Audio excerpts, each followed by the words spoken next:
Hi viewers, welcome to our channel. ప్రస్తుతం మనతో పాటు ప్రముఖ పొలిటికల్ అనలిస్ట్ అంకమ్మరావు గారు ఉన్నారు. వారితో ఒకసారి మాట్లాడారు. సార్ నమస్కారం. సార్ నమస్తే అండి. సార్, వైసీపీ పరిస్థితి ఏంటి? పూర్తిగా ఖాళీ అయిపోతుంది అన్న వార్తలు అయితే బలంగా వినిపిస్తున్నాయి. చాలామంది వైసీపీని కాదని టీడీపీ అని జనసేనలోకి వలస వచ్చేస్తున్నారని కూడా వార్తలు వస్తున్నాయి. మరేంటి సార్, దీనిపైన మీ ఒపీనియన్ ఏంటి? జగన్మోహన్ రెడ్డి గారు అనే వ్యక్తి అధికారంలోకి వచ్చినప్పుడు 151 స్థానాల్లో వాళ్ళు విజయం సాధించి శాసనసభ్యులుగా 22 మంది లోకసభ సభ్యులు విజయం సాధించిన తర్వాత ప్రజలు కానీ, తెలుగుదేశం పార్టీ వాళ్ళు కానీ, జనసేన వాళ్ళు కానీ, లేదంటే వైఎస్ఆర్సీపీ పార్టీలు కానీ వాళ్ళ మనుషులు ఆలోచించింది ఏంటంటే తెలుగుదేశం పార్టీలో ఇంకెవరు ఉండరు, తెలుగుదేశం పార్టీ ఖాళీ కాబోతుంది అనే అభిప్రాయం ఆ రోజు వచ్చింది. ఇప్పుడు దానికి తిరగబడి వైఎస్ఆర్సీపీ పార్టీ ఖాళీ కాబోతుందనే మాట వినపడుతుంది. అంటే ఈయన పరిపాలన, ఈయన తీసుకున్న నిర్ణయాలు ఏ విధంగా ఉన్నాయి అనేది మనం ఒక అంచనాకు రావచ్చు. ఇప్పుడు అవతల వ్యక్తులకి అవకాశం లేనంత బలం వచ్చేసి తిరిగి లేవలేనంత విధంగా దెబ్బతీసిన తర్వాత, కానీ ఇక్కడ అర్థం చేసుకోవాల్సిందంటే ఈయనకు వచ్చింది 51%, ఆయన వాళ్ళకి వచ్చింది 39% అయినా కూడా ఈ యొక్క సంఖ్యాబలంలో చాలా వ్యత్యాసం ఉంది. వాళ్ళకి 23 వచ్చినాయి, వీళ్ళకి 151 వచ్చినాయి. అర్థం కాలే ఎవరికి చంద్రబాబు నాయుడు గారు ఇంత ఘోరంగా పరిపాలించాడు అనేది అర్థం కాని ప్రశ్న. అంత తక్కువగా వాళ్ళకి రావడానికి కారణం ఏంటనేది ఇప్పుడు కూడా అర్థం కాని విషయం. అంటే కుర్రాడు కావటం, చెప్పిన అబద్ధాలు నిజమని నమ్మటం, పదే పదే అబద్ధాలు వాళ్ళు ప్రచారం చేయటం, అదే నిజమని నమ్ముకోవడం వల్ల తెలుగుదేశం పార్టీ ఘోరాతి ఘోరంగా ఓడిపోయింది. అలాగే స్థానిక శాసనసభ్యుల మీద చంద్రబాబు నాయుడు గారి మీద వ్యతిరేకత లేకపోయినా కూడా స్థానిక శాసనసభ్యుల మీద చాలామంది మీద వ్యతిరేకత రావడానికి కారణం వాళ్ళు ఓడిపోవడానికి కారణం కూడా. కానీ ఇక్కడ ఇప్పుడు వ్యత్యాసం ఏందయ్యా అంటే శాసనసభ్యుల మీద 20% వ్యతిరేకత ఉంటే జగన్మోహన్ రెడ్డి గారి మీద 80% వ్యతిరేకత వచ్చింది. ఎందుకు జగన్మోహన్ రెడ్డి గారి మీద ఇంత వ్యతిరేకత వచ్చింది అనేది, జగన్మోహన్ రెడ్డి గారు ఆయన చెప్పిన అబద్ధాలు గెలవడం కోసం వాటిని మాత్రమే దృష్టిలో పెట్టుకున్నారు. ఆయన కదా అబద్ధాలు చెప్పింది, ఆయన కదా మనకు హామీలు ఇచ్చింది.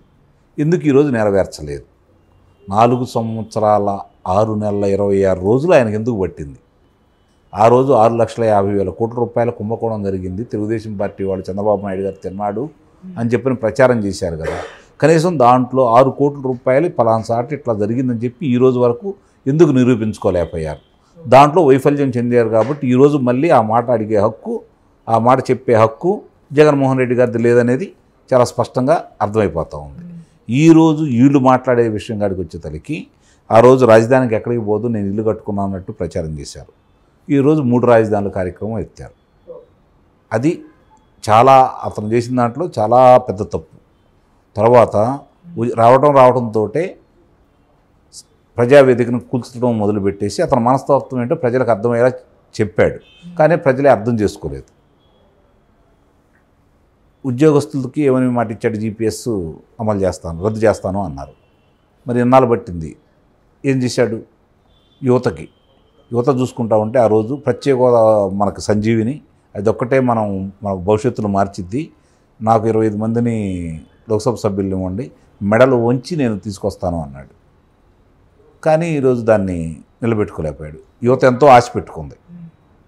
అలాగే 37 మంది డిఎస్పీలు ఉంటే డిఎస్పీలకి వాళ్ళకి ప్రమోషన్ వస్తే అందుట్లో 33 మంది కమ్మవారంటే జనం నమ్మారు.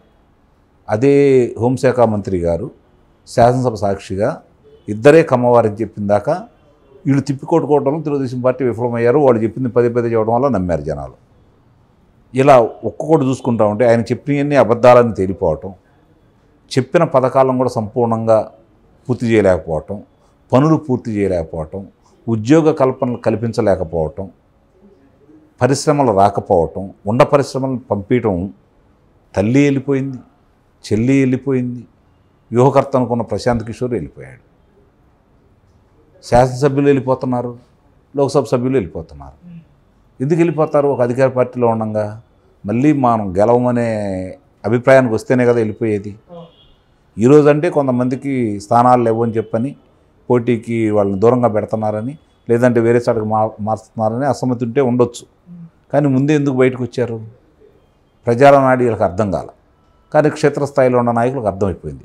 కొంతమంది ఏంటంటే ఎట్లా మనం తెలుగుదేశం పార్టీలో వాళ్ళు మనకు అవకాశం ఇవ్వరు, అధికారం ఉన్నంత వరకు ఇక్కడ ఉండి మనం అనుభవిద్దాం, కాబట్టి ఆ పార్టీకి వెళ్ళినా కూడా మనకి ఉపయోగమే ఉండదు, మనం తిరిగి మళ్ళీ శాసనసభ్యులుగా వాళ్ళు పోటీకి నిలబెట్టరు, మనం గెలిచే అవకాశం లేదని చెప్పని మంచి అయినా చెడైనా ఈయనతోటే కొనసాగిద్దామని చెప్పి ఇప్పుడు దాకా ఉన్నారు. ఇప్పటికేమనుకుంటున్నారు వాళ్ళు, అప్పుడు దాకా ఉన్నారు, ఇప్పుడు ఏంటంటే ఆయన ఒక ఎర్ర పుస్తకం పట్టుకొని తిరుగుతున్నాడు లోకేష్ బాబు అనే వ్యక్తి. లోకేష్ బాబుని చాలా తక్కువ అంచనా వేశారు. చంద్రబాబు నాయుడు గారు ఏంటంటే ఎన్నికలు అయిపోయిన దాకా ఏదన్నా మాట్లాడినా ఎన్నికలు అయిపోయిన తర్వాత ఆయన అభివృద్ధి గురించి ఉంటాడు, ఆయన పని ఆయన చేసుకుంటాడు, ఈ కక్షలు కార్చిన్యాలు ఉండవని చెప్పని వాళ్ళు భావించి నిమ్మక నీరెత్తినట్టు రేపొద్దున ఏమైద్దిలే మళ్ళీ ఆయన దగ్గరికి నమస్కారం పెడితే ఆయన మన జోలికి రాడు అనే అభిప్రాయంతో ఉండేవాళ్ళు. కానీ ఇప్పుడు పరిస్థితి తిరగబడుతూ ఉంది.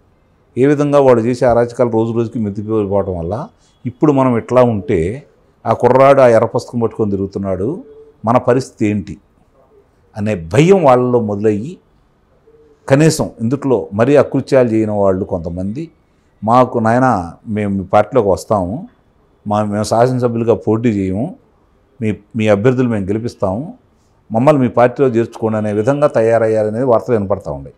అంటే ఎంత భయపడుతున్నారో అర్థం చేసుకోండి. అంటే లోకేష్ని ఆ విధంగా తయారు చేసింది జగన్మోహన్ రెడ్డి గారే నిస్సందేహంగా. ఆ దాంట్లో ఆయనకే ఎక్కువ మార్కులు వేయాలి. అతన్ని ఎంత ఇబ్బంది పెట్టాడో అంతగా అతను రాటు తేలిపోయి తయారయ్యాడు. వీళ్ళు చేసి ఏంటంటే తెలుగుదేశం పార్టీ వాళ్ళు అక్రమాలు చేశారు, అన్యాయాలు చేశారు, దోపిడీ చేశారు, దుర్మార్గాలు చేశారని చెప్పి నమ్మించిన వీళ్ళకి అక్కడ ఏమీ నిరూపించలేకపోవడం అనేది వీళ్ళకి చాలా ఇబ్బందికరమైన పరిణామం. ఇప్పుడేంటి, అతను నిరూపించుకోవడానికి సాక్ష్యాధారాలు సహా వస్తున్నాడు.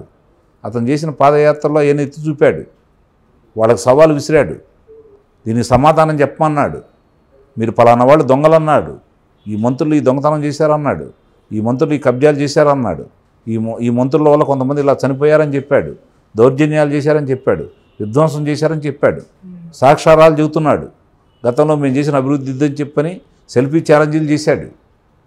కానీ వీళ్ళ దగ్గర సమాధానం లేదు. అది ప్రజల్లోకి యువతలోకి బాగా వెళ్ళిపోయింది. మేము ఆ రోజు 5,60,000 మందికి ఉద్యోగాలు ఇచ్చాము, మరి ఈరోజు మళ్ళీ మేము వస్తే అధికారంలోకి వస్తే 20 లక్షల మందికి ఉద్యోగం ఇస్తామని చెప్పే విధానం యువతకు నచ్చుతుంది ఈరోజు.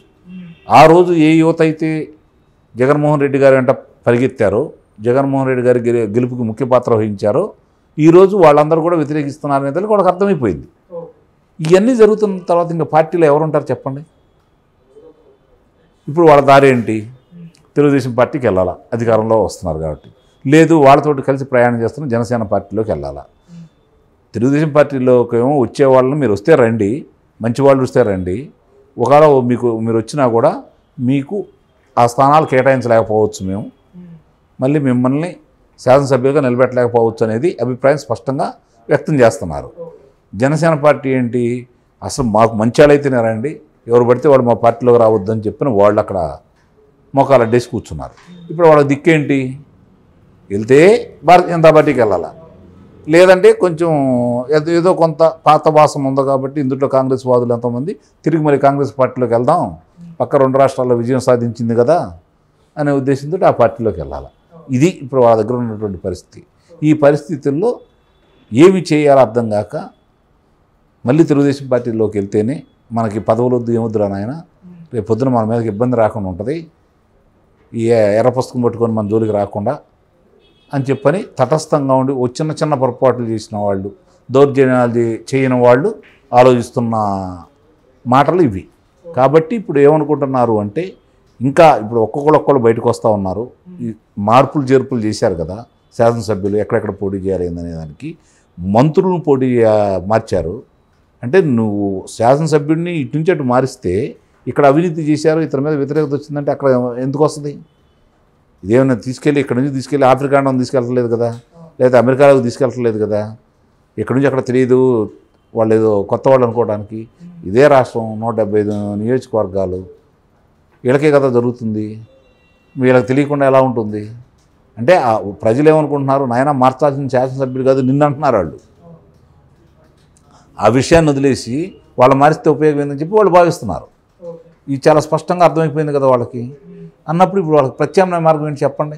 రాజకీయాల్లో కొనసాగాలనుకున్న వాళ్ళు చాలామంది శాసనసభ్యులు తొలి ప్రేమలో పవన్ కళ్యాణ్ గారు చేసినట్టు ఆనందాన్ని చెట్టుసాటికి వెళ్ళి పంచుకున్నట్టు ఇంటికి వెళ్ళి పంచుకుంటున్నారు భార్య బిడ్డలతోటి స్నేహితులతోటి. అమ్మయ్య మమ్మల్ని పోటీకి దూరంగా పెట్టాడు, మా నెత్తిన పాలు పోసాడు, ఆర్థికంగాను ఆరోగ్యంగాను చాలా బాగుంటాం మేము. ఇవాళ ఎన్నికలు చేయాలంటే మామూలు విషయం కాదు కదా, ఆర్థికంగా ఎంత ఇబ్బందికరం అందరికీ తెలుసు. కాబట్టి ఇది దూరంగా పెట్టుకున్నాడు. పైకి మాత్రం మేకపోతే గాంభీర్యంతో మాకు సీటు కూడా కారాలు మీరాలు నూరుతున్నా ఇంట్లోకి వెళ్ళి మాత్రం చాలా సంతోషంగా ఆనందంగా కేరింతలు కొడతా ఉన్నారు. అది ఇప్పుడు ఉన్నటువంటి వాళ్ళ పరిస్థితి. ఎప్పుడైనా సరే జనం యొక్క అభిప్రాయం ఎలా ఉంది, జనం గెలుపు దిశగా ప్రయాణిస్తున్నప్పుడు నాయకులు కూడా అలానే ప్రయాణం చేస్తూ ఉంటారు. నువ్వు ఇంత చేసి 170 స్థానాలు గెలుస్తావు అనుకొని అనుకున్న మీ దగ్గర 23 మందిలో 4 తీసుకున్న తర్వాత మీ 4 అట్టేళ్ళు వాళ్ళు 23 మంది అట్లానే ఉన్నారు. మీకు ఇంకా పెరగాలి కదా, మీకు తరిగిపోతున్నారు. ఇప్పుడు ఒక్కళ్ళు తరిగిపోతున్నారు కదా, అంటే మీరు బలహీనపడుతున్నారు, వాళ్ళు బలపడుతున్నారు అని అర్థమైపోతుంది కదా. అక్కడ చేరికలు ఉన్నాయి, మీ దగ్గరేమో జారుకోటాలు ఉన్నాయి. అక్కడేం జనం తండోపతండాలుగా వస్తున్నారు, మీ దగ్గరేం బారికేట్లు దిగి పారిపోతున్నారు. మీరు డబ్బులు ఇవ్వాల్సి వస్తుంది, మందు పోయించాల్సి వస్తుంది. ఒకవేళ అధినాయకుడు చెప్పిండు ఆయనకి రాకపోతే పారిపోతున్నారు. కానీ అక్కడ అధినాయకుడు ఎంత లేటుగా వచ్చినా, ఎంత ఆలస్యంగా వచ్చినా, కాలాతీతమైనా చివరిదాకా ఆయన చెప్పేది వింటున్నారు. మీరు ప్రసంగం మొదలు పెట్టమని పారిపోతున్నారు. అంటే వ్యత్యాసం అర్థమైపోయింది కదా. ఈ జగన్మోహన్ రెడ్డి గారికి ఇప్పుడు వరకు ఎంతో కొంత కాపాడింది ఏదైనా ఉన్నది అంటే కరోనా పుణ్యమా అని ప్రజలు రోడ్డు మీద రాకుండా, ప్రతిపక్షాలు రోడ్డు మీద రాకుండా, వస్తే కరోనా నిబంధనలు అద్దం పెట్టి వాళ్ళని నిర్బంధించి వాళ్ళని కారాగార వాసం చేసి వాళ్ళ మీద అభియోగాలు మోపడానికి పనికొచ్చింది. కాబట్టి కొంతమంది దూరంగా ఉన్నారు. ఇప్పుడు ఆ రోజు అది లేదు, ఎన్నికలు ఇంకా 4 నెలలే ఉంది. కాబట్టి మీరు ఏం చేయలేరని నిర్ణయానికి వాళ్ళు వచ్చేసారు. అందుకని ప్రజలు తండోపతండలుగా బయటకు వచ్చేసి ప్రతిపక్షాలకు మద్దతు తెలుపుతున్నారు. అందరి దృష్టి ఈరోజు చాలా స్పష్టంగా ఉంది. కాబట్టి మీ పార్టీ ఖాళీ, ప్రజలు కూడా ఏం కోరుకుంటున్నారంటే మళ్ళీ ఏదన్నా పోయినసారిలాగా 40-50 స్థానాలు ఇస్తే తిరిగి కోరుకుంటారేమో వీళ్ళని. ఎట్టి పరిస్థితుల్లో కూడా 2 అంకెల స్థానాలు రాకుండా చేయాలని కొత్త నిశ్చయంతో ఉన్నారు. Thank you so much sir.